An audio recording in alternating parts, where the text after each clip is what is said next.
As always, during session, the role of the State Chamber is to be the voice for business here at the state capitol. But in 2026, that voice was more data-driven, strategic, and more focused than ever before. First year of an agenda-driven, almost exclusively by our Oklahoma Competes work. And what's so exciting about that is it really helps us as an organization keep our eye on the things that really matter, the things that are really going to move the needle for business in Oklahoma. And for State Chamber members and the business community, the data shows workforce and literacy matter most. You have to learn to read so that you can read to learn. And statistically it shows that if students are behind in the third grade, they're statistically likely to be behind in middle school, statistically likely to be behind in high school, statistically likely to be behind as an adult. It starts with better education, and you can't have better education if kids can't learn how to properly read. The Stronger Readers Act met with support from leadership on both sides of the rotunda and both sides of the aisle, modeled on what has worked in other states, namely Mississippi. After working with countless groups and experts to get the language right, SB 1778 was signed into law in April. We are making an historic investment into classrooms, teachers, professional development, and the science of reading, curriculum and structure around how children learn how to read, so that when they come into these classrooms, no matter where they come from, that a student is prepared and that a teacher has all the tools. Momentum coming into session for literacy was insurmountable, and knowing that it was a team effort from both Senate leadership and House leadership, there was nothing that was going to stop this. But getting the right pieces to the legislation was important, and I think we got it. We've got to turn these great research universities into companies and into jobs in Oklahoma, and that's what we're going to do. And lawmakers did just that by prioritizing two bills to target Oklahoma's lagging innovation rankings.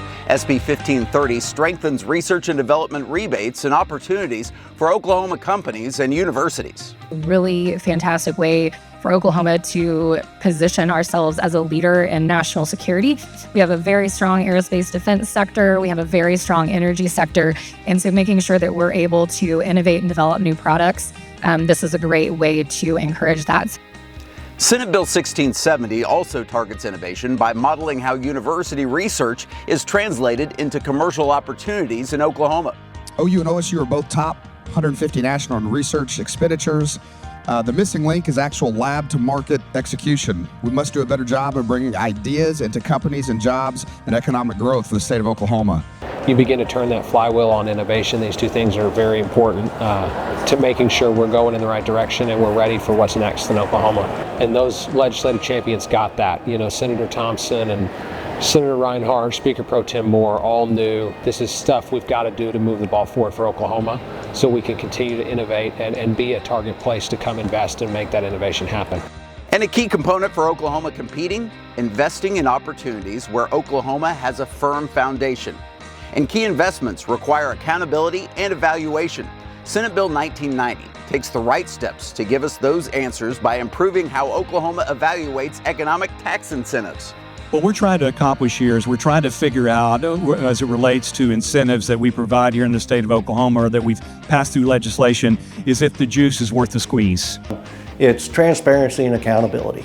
And just things change. I mean, it's not saying anything was a bad idea when it was put in place. It's just saying we have to allow for the fact that times change. I mean, who would have dreamed aerospace would be where it is today? Those are the kind of things we want to see.